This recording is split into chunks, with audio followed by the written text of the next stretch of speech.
নমস্কার বন্ধুরা, সাথী কিচেনের আবারও এক নতুন রেসিপিতে আপনাদের সবাইকে স্বাগত জানাই। আজকে রেসিপিতে বানিয়ে দেখাবো অসম্ভব সুস্বাদু নরম তুলতুলে সুজির দুধপুলি। এইভাবে একবার সুজির দুধ পিঠেটা বানিয়ে দেখুন, মুখে দিলেই মিলিয়ে যাবে আর স্বাদ মুখে লেগে থাকবে সব সময়।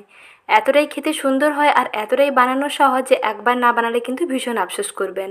তাই আসুন আজকে সহজ রেসিপিটি দেখে নিন।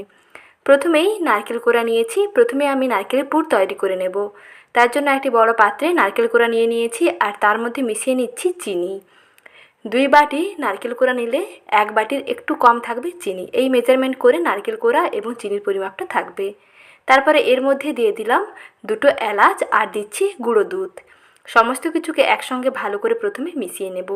এইভাবে আপনারা ইনস্ট্যান্ট নারকেলের পুর তৈরি করতে পারেন, আর না হলে যদি মনে হয় একটু পুর বেশি দিনের জন্য সংরক্ষণ করে রাখবেন তাহলে এই পদ্ধতিতে বানাতে পারেন। প্রথমে একটি কড়াইতে 1 চামচ ঘি দিয়ে দিলাম আর অল্প একটু আদা থেতো দিয়ে দিলাম। তারপরে যে মিশ্রণটা মিশিয়ে নিয়েছিলাম সেই মিশ্রণটাকে তুলে দিলাম কড়াইতে। নারকেল কোড়া, চিনি, এলাচ ও গুঁড়ো দুধ সমস্ত কিছু কড়াইতে দিয়ে কিছুক্ষণ গ্যাসের আঁচটা কমিয়ে নাড়তে হবে। নাড়তে নাড়তে দেখবেন খুব সুন্দর কালার চেঞ্জ হয়ে আসবে, চিনিটা সুন্দর পাক হয়ে একটু চিটচিটে হয়ে আসবে। তারপরে এইভাবেই পুর তৈরি করে ফেলুন, আর এইরকম পুর তৈরি করে অনেক দিনের জন্য সংরক্ষণ করে রাখতে পারবেন। আর এদিকে সুজির মণ্ড তৈরি করে নিচ্ছি। তার জন্য কড়াইতে 1 চামচ ঘি দিয়ে সুজিগুলোকে একটু ভেজে নিচ্ছি। এটা সম্পূর্ণ অপশনাল, এটা আপনারা ভেজে নিতে পারেন, নাও নিতে পারেন। শুধু কড়াইতে জল দিয়ে সুজিগুলোকে সেদ্ধ করেও রান্না করতে পারেন। আর তার আগে যদি সুজিগুলোকে একটু এইরকম 1 চামচ ঘিয়ের মধ্যে একটু নাড়াচাড়া করে ভেজে নেওয়া যায়, কালারটা কিন্তু চেঞ্জ হওয়া পর্যন্ত অপেক্ষা করতে হবে না। কালার লাল হবে না, এরকম সাদাই থাকবে। একটু ভেজে নিলে টেস্টটা ভালো হয়। তারপরে আবারও কড়াইতে দিয়ে দিলাম মেজারিং কাপের 1.5 কাপ জল। আর যেই কাপের জল দিলাম সেই কাপের হাফ কাপ দেব সুজি, আর সামান্য স্বাদ মতো লবণও দিয়ে দিলাম। একটি চা চামচের 4 ভাগের 1 ভাগ লবণ দিলাম। তারপর যে সুজিগুলোকে ভেজে নিয়েছিলাম সেই সুজিগুলো দিয়ে দিচ্ছি। গ্যাসের আঁচটা কমিয়ে নেব। গ্যাসের আঁচটা কমিয়ে কিছুক্ষণ এইরকম হাতে দিয়ে নাড়তে হবে। গ্যাসের আঁচটা যদি বাড়ানো থাকে তাহলে কিন্তু সুজি খুব তাড়াতাড়ি একটা মণ্ডতে পরিণত হয়ে যাবে। সুজিগুলোকে খুব ভালো করে রান্না করে নিতে হবে, তার জন্য গ্যাসের আঁচটা একেবারে কমিয়ে রাখবেন। গ্যাসের আঁচটা কমিয়ে নিয়ে কিছুক্ষণ এরকম নাড়তে হবে।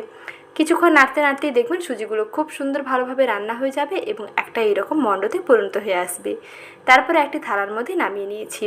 হাত দিয়ে মেখে নেওয়া যাবে, এইরকম একটু ঠান্ডা করে নিয়ে তারপরে হাত দিয়ে মেখে নিতে হবে। আর এটা একটু উষ্ণ গরম অবস্থায় মাখবেন, তাহলে খুব সুন্দর একটা মসৃণ ডো তৈরি হবে। ঠান্ডা হয়ে গেলে কিন্তু সুজি শক্ত হয়ে যাবে। তাই একটু উষ্ণ গরম অবস্থায় এরকম ঠেসে ঠেসে মেখে নিতে হবে। একেবারে মসৃণ সফট একটা ডো তৈরি করে নিয়েছি। এখন এই ডো থেকে ছোট ছোট আকারে লেচি কেটে নেব। সাধারণত আমরা যেমন দুধ পুলি তৈরি করি তার থেকে কিন্তু লেচিগুলো একটু ছোট হবে। সুজির এইরকম ছোট ছোট বল তৈরি করে নিয়ে একটু মাঝখানে প্রেস করে দেখুন ছোট্ট করে একটা বাটির মতন তৈরি করে নিচ্ছি। বেশি পাতলা করবে না, তাহলে কিন্তু আবার সাইডগুলো ফেটে যাবে, তাই ডিজাইনটা দিতে পারবে না, অসুবিধা হবে। তাই এটা ছোট্ট করে এরকম বাটির মতন তৈরি করবেন। তারপরে মাঝখানে এইরকম একটু নারকেলের পুর দিয়ে দেবেন। যতটা পছন্দ হয় ততটা মতো নারকেলের পুর দিয়ে মাঝখানটা নারকেলের পুরটাকে একটু প্রেস করে দিয়ে এইরকম দেখুন সাইডগুলোকে জড়িয়ে দিতে হবে। এক সাইড থেকে এরকম জুড়াবেন, খুব সহজেই তৈরি করে ফেলতে পারবেন। এই রকম পুলি পিঠেগুলো খুব সহজেই তৈরি করে নেওয়া যায়। ডিজাইন দিয়েও বানাতে পারেন, আর যদি মনে হয় অসুবিধে হচ্ছে ডিজাইন ছাড়া বানাবেন তাহলে এইরকম একটু মুঠো করে নেবেন। মুঠো করে দিলেই তৈরি হয়ে যাবে দারুণ স্বাদের পুলি পিঠে। এইরকম পুলিগুলো আপনারা ভাপিয়েও তৈরি করতে পারেন, আর যদি মনে হয় এগুলো দুধ পুলি বানাবেন তাহলে নরম তুলতুলে হবে আর টেস্টি হবে। তার জন্য কড়াইতে 1 কাপ তরল দুধ জাল দিতে বসিয়ে দিয়েছি, আর এর মধ্যে দিয়ে দিচ্ছি 2টো এলাচ এবং স্বাদ মতন চিনি। দুধটা একটু পরব আসা পর্যন্ত অপেক্ষা করতে হবে। দুধটা মোটামুটি একটু ঘন হয়ে আসলে তারপরে পিঠেগুলোকে দিয়ে দিতে হবে। গ্যাসের আঁচটা একটু মাঝারি থেকে বাড়ানো থাকবে। তারপরে কড়াইয়ের হাতাটা ধরে এইরকম নাড়িয়ে চাড়িয়ে রাখবেন। খুন্তি দিয়ে বারবার নাড়তে যাবেন না, তাহলে কিন্তু পিঠেগুলো ভেঙে যাবে। পিঠেগুলো ভীষণ নরম তুলতুলে হয়, আর দুধে সেদ্ধ করে নেওয়ার পর এগুলো আরও নরম তুলতুলে আর ভীষণ টেস্টি হয়। প্রায় 10 মিনিট মতন সময় লাগবে। 10 মিনিটের মধ্যে দেখবেন পিঠে একেবারে রেডি হয়ে যাবে। গ্যাসের আঁচটা কমিয়ে রাখবেন, দুধটা বেশি এরকম ঘন হয়ে যাবে, তাহলে পিঠের টেস্টটাও দুর্দান্ত হবে।